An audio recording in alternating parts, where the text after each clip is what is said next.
اعوذ باللہ من الشیطان الرجیم بسم اللہ الرحمن الرحیم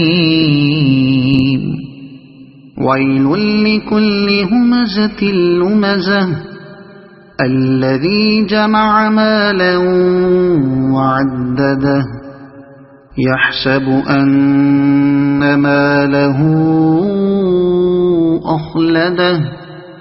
تباہی ہے ہر اس شخص کے لیے جو منہ در منہ لوگوں پر تان اور پیٹھ پیچھے برائیاں کرنے کا خوگر ہے، جس نے مال جمع کیا اور اسے گن گن کر رکھا، وہ سمجھتا ہے کہ اس کا مال ہمیشہ اس کے پاس رہے گا، برائیاں کرنے کا خوگر ہے۔ اصل الفاظ ہیں ہمزۃ اللمزہ۔ عربی زبان میں حمز اور لمز معنی کے اعتبار سے باہم اتنے قریب ہیں کہ کبھی دونوں ہم معنی استعمال ہوتے ہیں اور کبھی دونوں میں فرق ہوتا ہے، مگر ایسا فرق کہ خود اہل زبان میں سے کچھ لوگ حمز کا جو مفہوم بیان کرتے ہیں، کچھ دوسرے لوگ وہی مفہوم لمز کا بیان کرتے ہیں، اور اس کے برعکس کچھ لوگ لمز کے جو معنی بیان کرتے ہیں وہ دوسرے لوگوں کے نزدیک حمز کے معنی ہیں۔ یہاں چونکہ دونوں لفظ ایک ساتھ آئے ہیں اور ہمزۃ اللمزہ کے الفاظ استعمال کیے گئے ہیں، اس لیے دونوں مل کر یہ معنی دیتے ہیں کہ اس شخص کی عادت ہی یہ بن گئی ہے کہ وہ دوسروں کی تحقیر اور تذلیل کرتا ہے، کسی کو دیکھ کر انگلیاں اٹھاتا ہے اور آنکھوں سے اشارے کرتا ہے، کسی کے نسب پر تان کرتا ہے، کسی کی ذات میں کیڑے نکالتا ہے، کسی پر منہ در منہ چوٹیں کرتا ہے، کسی کے پیٹھ پیچھے اس کی برائیاں کرتا ہے، کہیں چغلیاں کھا کر اور لگائی بجھائی کر کے دوستوں کو لڑواتا اور کہیں بھائیوں میں پھوٹ ڈلواتا ہے، لوگوں کے برے برے نام رکھتا ہے، ان پر چوٹیں کرتا ہے اور ان کو عیب لگاتا ہے۔ گن گن کر رکھا۔ پہلے فقرے کے بعد یہ دوسرا فقرہ خود بخود یہ معنی دیتا ہے کہ لوگوں کی یہ تحقیر و تذلیل وہ اپنی مالداری کے غرور میں کرتا ہے۔ مال جمع کرنے کے لیے جمع مالن کے الفاظ استعمال کیے گئے ہیں جن سے مال کی کثرت کا مفہوم نکلتا ہے، پھر گن گن کر رکھنے کے الفاظ سے اس شخص کے بخل اور زرپرستی کی تصویر نگاہوں کے سامنے آ جاتی ہے۔ ہمیشہ اس کے پاس رہے گا۔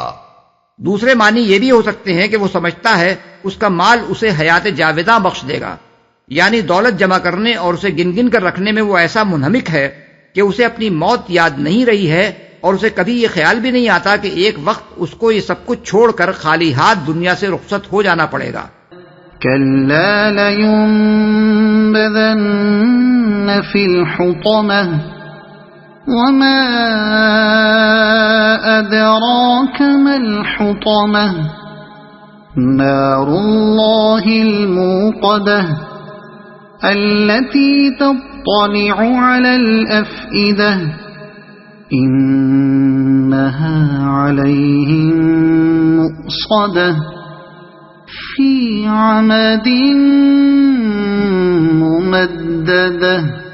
ہرگز نہیں، وہ شخص تو چکنا چور کر دینے والی جگہ میں پھینک دیا جائے گا، اور تم کیا جانو کہ کیا ہے وہ چکنا چور کر دینے والی جگہ۔ اللہ کی آگ خوب بھڑکائی ہوئی جو دلوں تک پہنچے گی، وہ ان پر ڈھانک کر بند کر دی جائے گی، اس حالت میں کہ وہ اونچے اونچے ستونوں میں گھرے ہوئے ہوں گے۔ چکنا چور کر دینے والی۔ اصل میں لفظ حطمہ استعمال کیا گیا ہے جو حتم سے ہے۔ حتم کے معنی توڑنے، کچل دینے اور ٹکڑے ٹکڑے کر ڈالنے کے ہیں۔ جہنم کا یہ نام اس لیے رکھا گیا ہے کہ جو چیز بھی اس میں پھینکی جائے گی اسے وہ اپنی گہرائی اور اپنی آگ کی وجہ سے توڑ کر رکھ دے گی، پھینک دیا جائے گا۔ اصل میں لیم بزنہ فرمایا گیا ہے۔ نبض عربی زبان میں کسی چیز کو بے وقت اور حقیر سمجھ کر پھینک دینے کے لیے بولا جاتا ہے۔ اس سے خود بخود یہ اشارہ نکلتا ہے کہ اپنی مالداری کی وجہ سے وہ دنیا میں اپنے آپ کو بڑی چیز سمجھتا ہے، لیکن قیامت کے روز اسے حقارت کے ساتھ جہنم میں پھینک دیا جائے گا۔ اللہ کی آگ۔ قرآن مجید میں اس مقام کے سوا اور کہیں جہنم کی آگ کو اللہ کی آگ نہیں کہا گیا ہے۔ اس مقام پر اس کو اللہ تعالیٰ کی طرف منسوب کرنے سے نہ صرف اس کی ہولناکی کا اظہار ہوتا ہے بلکہ یہ بھی معلوم ہوتا ہے کہ دنیا کی دولت پا کر غرور و تکبر میں مبتلا ہو جانے والوں کو اللہ کس قدر سخت نفرت اور غضب کی نگاہ سے دیکھتا ہے، جس کی وجہ سے اس نے اس آگ کو خاص اپنی آگ کہا ہے جس میں وہ پھینکے جائیں گے، جو دلوں تک پہنچے گی۔ اصل الفاظ ہیں تطلع علی الافئدہ. تطلع اطلاع سے ہے جس کے ایک معنی چڑھنے اور اوپر پہنچ جانے کے ہیں اور دوسرے معنی باخبر ہونے اور اطلاع پانے کے.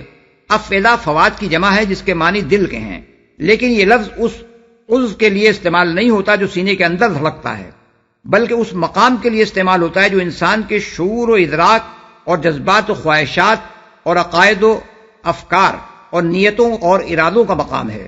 دلوں تک اس آگ کے پہنچنے کا ایک مطلب یہ ہے کہ یہ آگ اس جگہ تک پہنچے گی جو انسان کے برے خیالات، فاسد عقائد، ناپاک خواہشات و جذبات، خبیث نیتوں اور ارادوں کا مرکز ہے.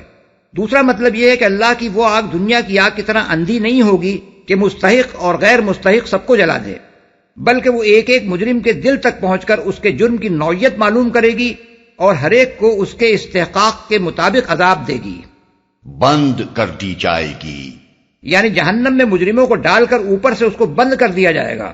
کوئی دروازہ تو درکنار کوئی جھلی تک کھلی ہوئی نہ ہوگی. ستونوں میں گھرے ہوئے ہوں گے. فی عمد ممددہ کے کئی معنی ہو سکتے ہیں. ایک یہ کہ جہنم کے دروازوں کو بند کر کے ان پر اونچے اونچے ستون گاڑ دیے جائیں گے. دوسرا مطلب یہ ہے کہ یہ مجرم اونچے اونچے ستونوں سے بندھے ہوئے ہوں گے. تیسرا مطلب ابن عباس رضی اللہ عنہ نے یہ بیان کیا ہے کہ اس آگ کے شعلے لمبے ستونوں کی شکل میں اٹھ رہے ہوں گے.